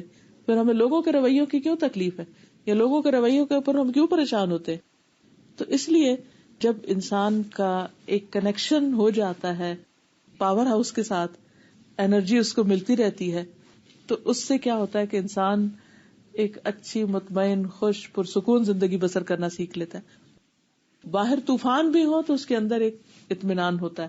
یہ وہ اطمینان ہے جو دنیا میں اچھے کام کرنے کے لیے بہت ضروری ہے. ورنہ تو انسان ایک چیز سے نکل کے اس پہ پڑے، اس سے اس میں، اور کرنے کا کام پیچھے رہ جاتا ہے. اس زندگی کا ایک ایک منٹ قیمتی ہے. ہم پوری دنیا کی دولت خرچ کر کے بھی اپنی زندگی میں اضافہ نہیں کر سکتے کہ ہم اس کو بڑھا لیں اور پھر جو کام اب نہیں کر رہے وہ تب کر رہے. نہیں، جب بری عادتیں پختہ ہو جاتی ہیں تو چاہے زندگی 100 سال بھی ہو تو انسان کچھ کرنے کے قابل نہیں ہوتا. اس لیے بہت ضروری ہے کہ ہم خود ایک پرو ایکٹیو اپروچ کے تحت ایسی کتابوں کا مطالعہ کریں اور ان سے کانسٹنٹلی اور ریگولر بیسس پر علم میں اضافہ کرتے رہیں تاکہ ہم دنیا میں بہتر طور پہ جی سکیں. کیونکہ جتنی اللہ نے زندگی رکھی ہے وہ تو جینا ہی ہے نا، چاہے کوئی ایسی بیماریاں ساتھ یا ایسے غم ہیں یا صدمے ہیں، لیکن جینا تو ہے. تو ایک یہ ہے کہ ہم اپنے آپ کو تکلیف دے کے جیئیں اور اللہ کی ناراضگی میں جیئیں اور اجر اس پر کچھ نہ ہو رہا. ایک یہ ہے کہ ہم اللہ کے فیصلوں کو قبول کر کے ایک بہتر طور پر جیئیں اور زندگی میں کچھ کر جائیں. اللہ ہمیں کرنے کا حوصلہ، توفیق اور سمجھ اور راستہ دکھائے تاکہ ہم جب اللہ سے ملے تو واقعی ہم اس حال میں ملے کہ ہم نے ملنے والی نعمتوں پر شکر ادا کیا ہوا. اور شکر ادا کرنے کا بہترین طریقہ ہے اس کو بیسٹ پاسبل وے میں استعمال کیا ہو. وآخر دعوانا الحمدللہ رب العالمین. اگر کوئی بات ہو، یہ سوال ہو تو آپ کر سکتے ہیں. یہ کتاب ہے مشکلات کا مقابلہ کیسے کریں. بیسیکلی کتاب عربی کی تھی جس کا اردو ترجمہ ہوا، اور عربی کا جو رائٹر ہے شاید عامر محمد ہے. مکتبہ بیت السلام ہے ریاض میں اور لاہور میں، انہوں نے چھاپی ہے. کیونکہ کوئی شخص مشکل سے خالی تو ہے ہی نہیں. مجھے تو آج تک ایک بھی نہیں ملا دنیا میں جو کہے کہ مجھے کوئی مشکل نہیں. چھوٹی بڑی کوئی نہ کوئی لگی رہتی. اب اس وقت بجلی کا نہ ہونا بھی ایک مشکل ہی کی ایک قسم ہے. تو ایک یہ کہ وقت کوستے ہوئے گزارے، پریشان رہ کے گزارے، اور ایک یہ کہ انجوائے کریں جیسے پہلے کر رہے تھے. کوئی نہیں، تھوڑی دیر کی بات ہے، ابھی پھر آ جائے گی. تو صرف سوچ ہی بدلنے کی ضرورت ہے. کیونکہ ہر مشکل کا آپ نے کہا کہ اس کی کسی حکمت ہوتی ہے ہر آزمائش کے پیچھے کوئی. تو یہ تو بہت اچھا سولوشن تھا کہ ہم صبر کے ساتھ اس کو جھیلیں, صبر کریں, لیکن کیا اس کے پیچھے جو حکمت ہے کیا وہ ضروری ہے انسان کو جانے کا؟ ہاں, صبر جو ہوتا ہے وہ اصل میں ہمیں اس قابل بناتا ہے کہ ہم حکمتیں سمجھ سکیں. اب مثلاً ایک تکلیف آئی اور ہم اس پر پازیٹیولی ریئیکٹ کر رہے ہیں تو ہمیں غور و فکر کا موقع ملے گا, سوچنے کا, سمجھنے کا, پلان کرنے کا, اس سے باہر نکلنے کا اور ایک سکسیس کی طرف جانے کا. جب ہم صبر نہیں کرتے تو ہماری ساری انرجی کس میں لگتی ہے؟ صبر کیا ہے؟ رکاوٹ, روکنا اپنے آپ کو, اسٹاپ ہیئر, بس اب اس سے زیادہ نہیں رونا, اس سے زیادہ یہ نہیں کرنا, اس سے زیادہ. جب یہ اسٹاپ لگ جاتا ہے نا تو پھر انسان تھوڑی دیر کے بعد نارمل ہونے لگتا ہے, پھر سوچنے کے قابل ہوتا ہے, پھر کچھ کرنے کے قابل ہوتا ہے. اگر وہ یہ نہیں کرتا تو پھر کیا ہوتا ہے؟ ساری انرجی صرف رونے میں لگ جاتی ہے, اس غم کو بنانے میں یا اس تکلیف کو ہائے ہائے کرنے میں لگ جاتی ہے. پھر آپ کا دھیان اس پہ نہیں جاتا کہ اس سے نکلنا کیسے, آپ کا دھیان اس میں نہیں جاتا کہ اس وقت سے کیسے فائدہ اٹھانا. تو اس لیے صبر جو ہے وہ صرف چپ کر کے گمسم بیٹھ جانے کا نام نہیں ہوتا.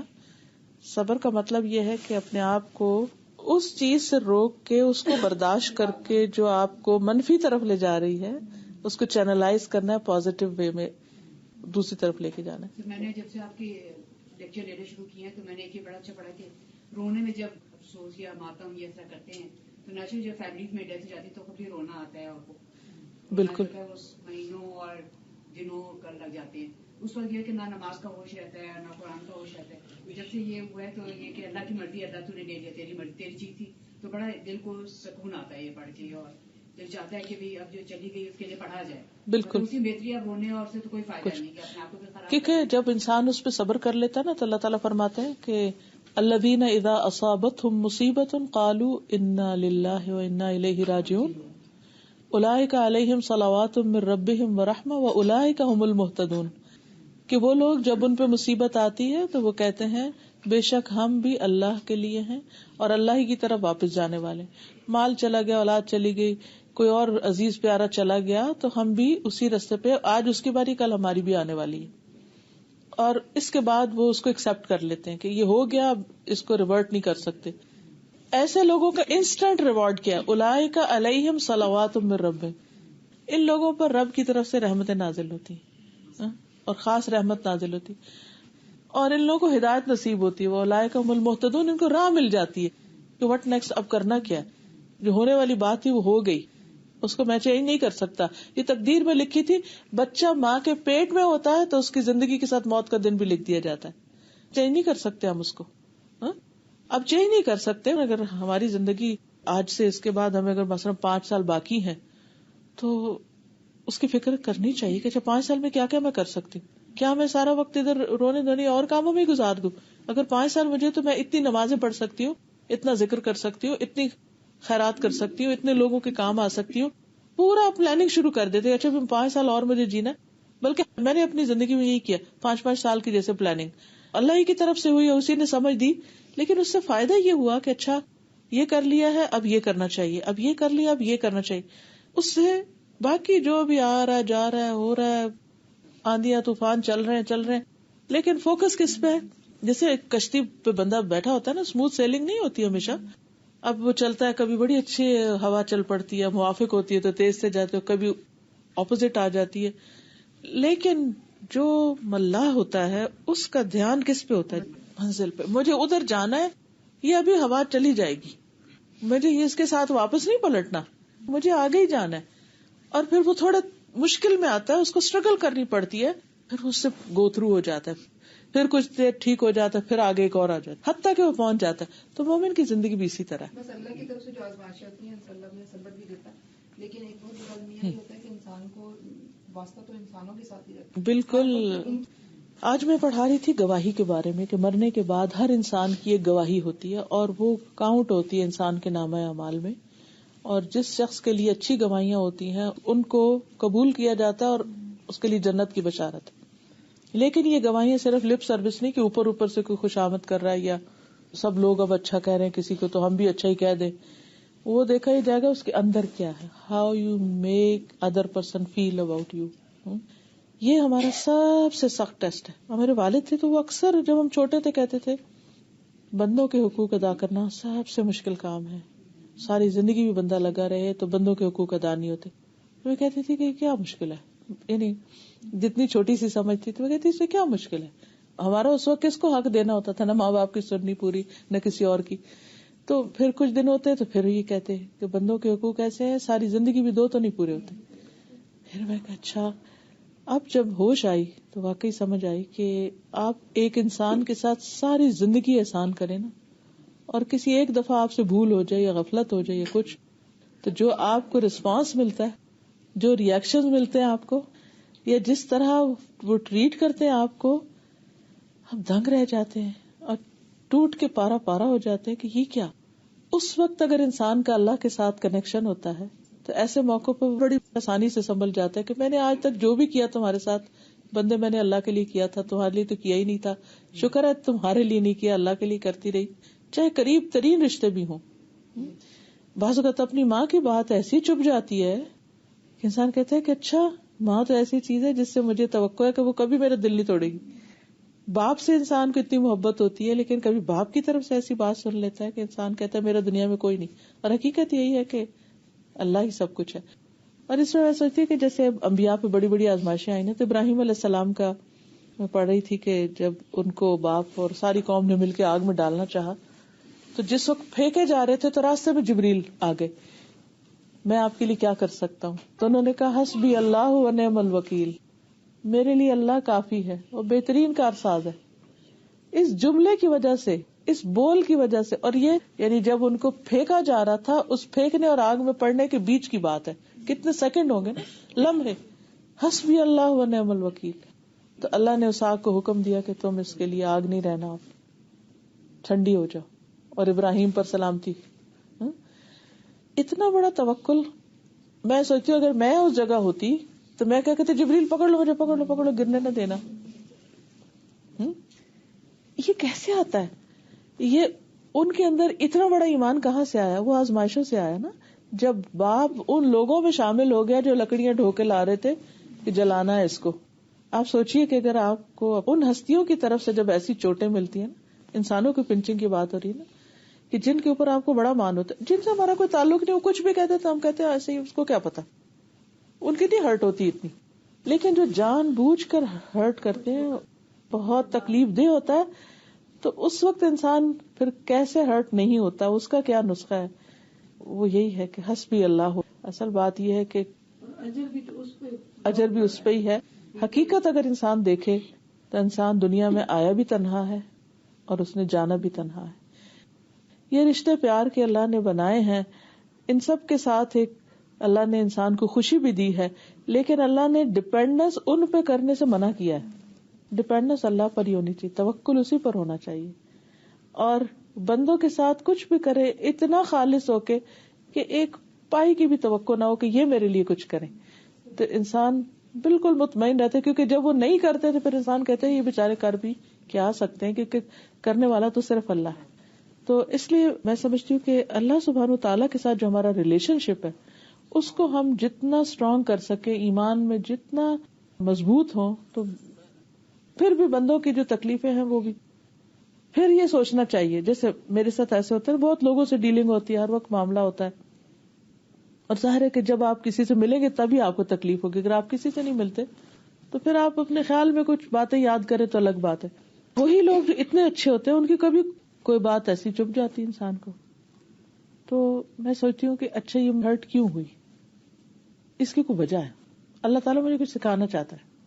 اچھا میں نے کیا سیکھا اس سے, کیا سبق ملا, میں اس کے بعد اللہ سے کتنا قریب ہوئی ہوں, اور میں کیا شیطان کے پندے میں تو نہیں آ گئی, میں نے اس کے بارے میں کتنی بدگمانی کی, میں نے اس کے پچھلے احسان کتنے یاد رکھے. کیونکہ کوئی بھی شخص جو ہمیں ہرٹ کرتا ہے وہ ہمارا پیارا ہی ہوتا ہے. تو جو پیارا ہے وہ ہم سے پیار بھی کرتا ہے, جو پیارا ہے وہ ہماری کیئر بھی کرتا ہے, خیال بھی رکھتا ہے. تو پھر جب ایک تکلیف آتی ہے تو ہم پچھلی کیوں بھول جاتے ہیں ساری. عورتوں کے ساتھ خاص طور پر یہ مسئلہ ہوتا ہے کہ جیسے وہ حدیث میں آتا ہے نا کہ وہ شوہر کو کہتے ہیں میں ساری زندگی تم سے کوئی سکھ نہیں پایا. وہ ایک دم ایسے جذبات میں مغلوب ہوتے کہ ہر چیز ہی بھول جاتی. تو پھر میں سوچتی ہوں کہ یہ اللہ تعالیٰ مجھے بندوں کی ڈپینڈنس اور بندوں سے نکال کے اپنا بنانا چاہتا ہے, اور اتنا ہی زیادہ اللہ تعالیٰ کا قرب نصیب ہوتا چلا جاتا ہے. پھر جب کوئی احسان کرتا ہے تو اس پر خوشی بھی بڑی ہوتی ہے کہ اللہ نے اس کے دل میں ہمارے لیے ڈالا اور اس نے کیا، اور اس کا انسان شکر گزار بھی ہوتا ہے. اور اگر کوئی نہیں کرتا تو بھی انسان کو اطمینان رہتا ہے کہ اس بیچارے کے اپنے بس کی بات نہیں ہے. یہ بھی اللہ سے ہی لیتا نا. اگر اللہ نے اس کے دل میں نہیں ڈالا اور اس کے پاس وہ چیز نہیں جو میں اس سے چاہتی ہوں تو کوئی بات نہیں، وہ بھی مجبور ہے نہ صحیح. اللہ کافی ہے مجھے.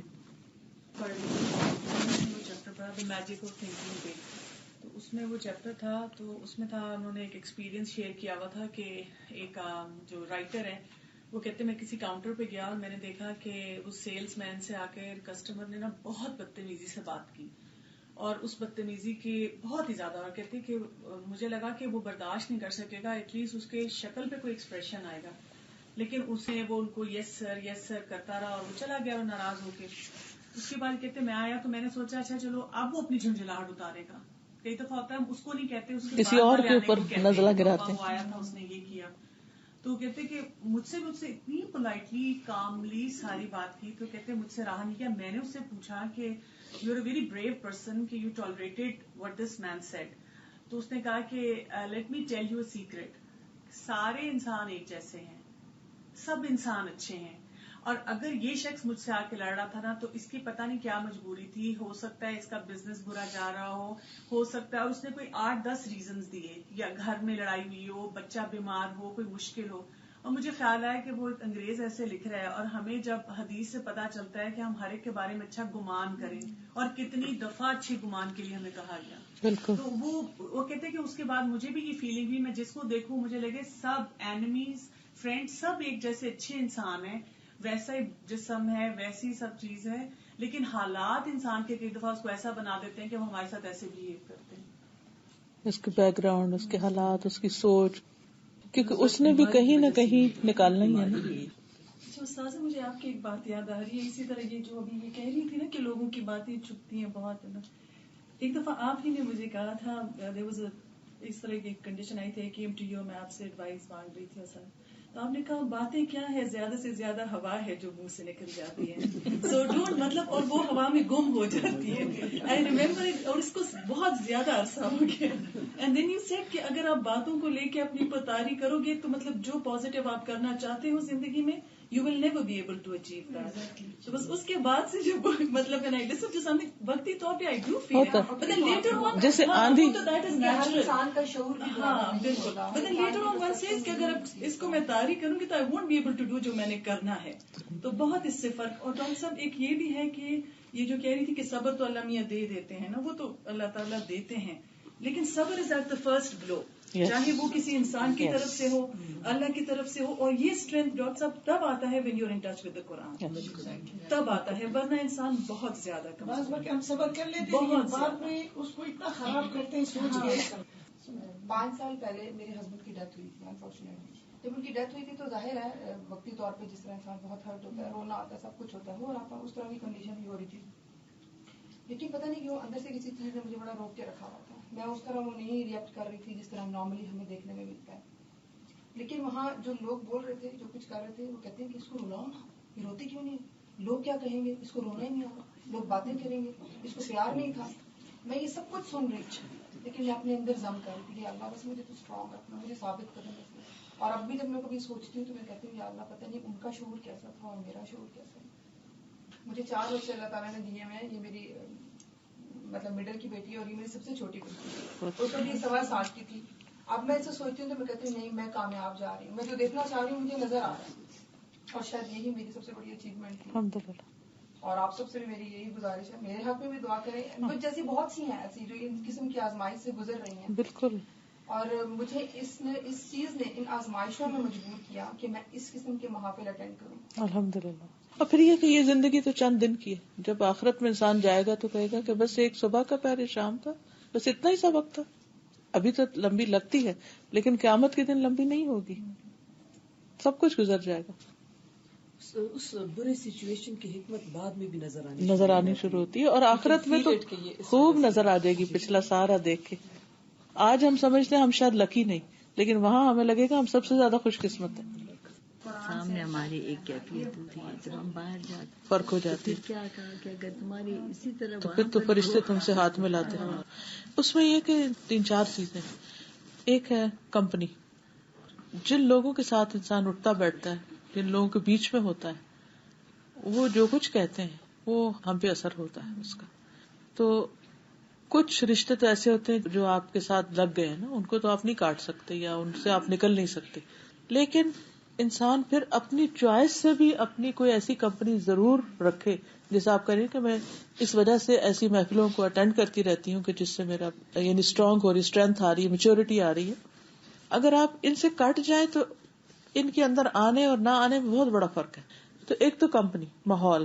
مثلاً سخت سردی بھی پڑی ہو، برف بھی پڑ رہی ہو، تو جب ہم ہیٹر لگے ہوئے کمرے میں آ جاتے ہیں تو فرق پڑتا ہے نا. کتنا؟ بہت پڑتا ہے. ایسے جیسے شاید گرم ہی کوئی برف پڑ رہی ہے، کیونکہ ہم گرمی میں ہوتے ہیں. تو اس سے بہت بڑا فرق پڑتا ہے کہ ہم کس محفل میں ہیں، کس مجلس میں ہیں، کس ماحول میں ہیں.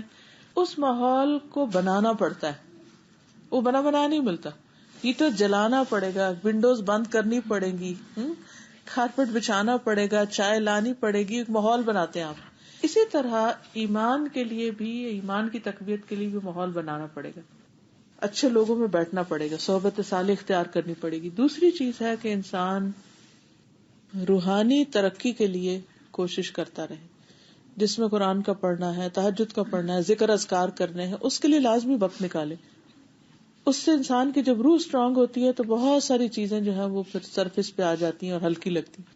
تیسری چیز یہ کہ اپنی عقل اور ذہن اور سمجھ کو پڑھاتا رہے، مختلف چیزیں پڑھتا رہے. اس میں ریلیجس لٹریچر کے علاوہ کوئی بھی دنیا کی اچھی کتابیں، اچھا مطالعہ مسلسل کرتا رہے.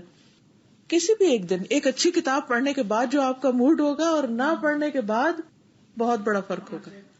میں تو کتاب کھولتی جاتی تو ایسے لگتا ہے جیسے دماغ کو کسی نے وہ کوئی ایک دم کوئی چیز صفائی والی لگا دی ہے، اور ایک آئیڈیا سے دوسرا، دوسرے سے تیسرا، تیسرے سے چوتھا، ایسا لگتا ہے زندگی آ گئی ہے مجھ میں. اور اگر میں ریڈنگ نہ کروں، پڑھوں نہ، تو مجھے ایسا لگتا ہے کہ جیسے پتہ نہیں کہاں غرق ہوئی پڑی ہوں، یعنی جیسے دماغ کو زنگ لگ گیا. تو ہم بعض اوقات صرف باتوں میں، صرف لوگوں میں، صرف ادھر ادھر چلے جاتے ہیں. اب دیکھیں نا، صحابہ کرام جو ہیں ایک دن میں ایک پوری منزل قرآن کی پڑھتے تھے. ہم ایک سپارہ بھی پڑھنا ہمارے لیے مشکل، ہم جلدی میں ہوتے، جلدی میں پڑھتے نہیں. لیکن اگر آپ تھوڑی دیر اپنے آپ کو روک لینا، نہیں آدھا گھنٹہ قرآن پڑھنا ہے مثلاً، یا 15 منٹ پڑھنے، تو آپ پڑھتے رہیں گے. آپ کے پہلے 5 منٹ اور طرح گزریں گے، دوسرے اور، تیسرے اور، چوتھے اور آخر میں آپ کو ایسا ریلیف ہوگا، ایک دم آپ کسی اور اسٹیٹ میں ہوں گے. پھر اس کے ساتھ جو ہے مختلف ہیبٹس جو ہیں ہماری، سونے کی، جاگنے کی، کھانے پینے کی، ایکسرسائز کی، یہ ساری چیزیں بھی ہمارے اوپر اثر انداز ہوتی ہیں.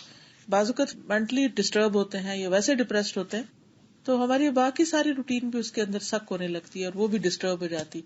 تو ان سب کو بھی کرنے کے لیے اپنی زندگی گزارنے کے جو طریقے ہیں ان کے اوپر بھی غور کرنے کی ضرورت ہے. ہر چیز میں ایک بیلنس جب آتا ہے. بہت قریبی رشتے دار ہوتے ہیں، ان کے بعض ماننی پڑتی ہیں بعض باتیں ایسے ہیں جو آپ کو زیادہ شاید پسند نہ ہوں، تو ان میں پھر وہ سمجھتے ہیں کہ یہ اوائڈ کر رہے ہیں ہمارے ساتھ، کیوں ایسے کر رہے ہیں، اس محفل میں شریک نہیں ہو رہے، اس میں نہیں ہو رہے.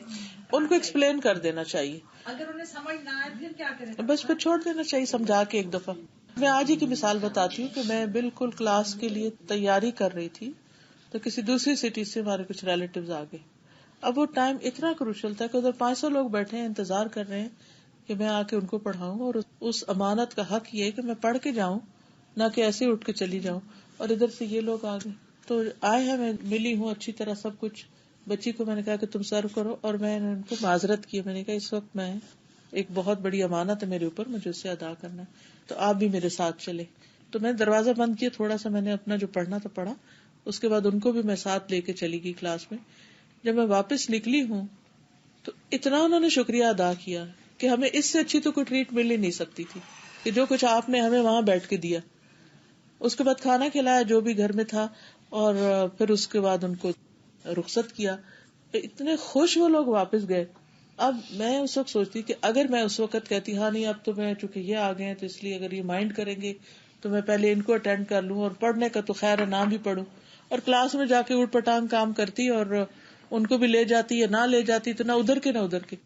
کچھ چیزیں ایسی ہیں کہ جو انسان کی زندگی میں اصول ہونے چاہیے اور دوسروں کو, ہمارے آس پاس والوں کو پتا ہونا چاہیے کہ یہ ہماری ڈیوٹی ہے, یہ ہماری ذمہ داری ہے, یہ ہمیں کرنا ہی کرنا ہے. ہم نماز ہوتی ہے نا, کوئی آ جائے تو ہم نماز قضا کر کے بیٹھ جاتے ہیں کہ یہ مائنڈ کرے گا. تو جب تک ہم لوگوں کے خوف میں رہتے ہیں تو ہم اللہ کا حق ادا نہیں پوری طرح کر سکتے. تو دوسرے کو بہت پیار سے اچھے طریقے سے, سورہ بنی اسرائیل میں بھی آتا نا, اگر تم چاہتے ہو ان سے اعراض برتنا کہ وہ مدد چاہتے ہیں تم سے, ابھی کر نہیں سکتے, تو ان کو اچھی طرح پیار سے سمجھا دو اور نرمی سے بات کر لو اور بات تو چھوڑ دینا چاہیے. دیکھیے خدا تو نہیں ہے نا ہمارے, کوئی بات نہیں, ڈپینڈنس نہیں ہونی چاہیے بندوں پر, کسی پر بھی ڈپینڈنس, توکل صرف اللہ پہ ہونا چاہیے. نفع نقصان کا مالک اللہ کو سمجھنا چاہیے. ہمارا رزق اللہ کے ہاتھ میں. کوئی اگر ہماری مدد کسی بھی طرح کر رہا ہے اور کسی بات میں ناراض ہو کے مدد چھوڑ دیتا ہے, اللہ تعالیٰ اس سے بہتر دروازہ کھولے گا. وہ ہمارا بھی ٹیسٹ ہے اور اس کا بھی ٹیسٹ ہے. دیکھیے ہم ان کے ساتھ احسان کرتے رہے, کیونکہ ان کو جب ہماری ضرورت پڑے گی تو واپس آئیں گے. بس یہ کہ ہر چیز کا ایک کرنے کا انداز اچھا ہو. That's it. سبحانک اللہم و بحمدک, اشہد ان لا الہ الا انت, استغفرک و اتوب الیک. السلام علیکم و رحمۃ اللہ وبرکاتہ.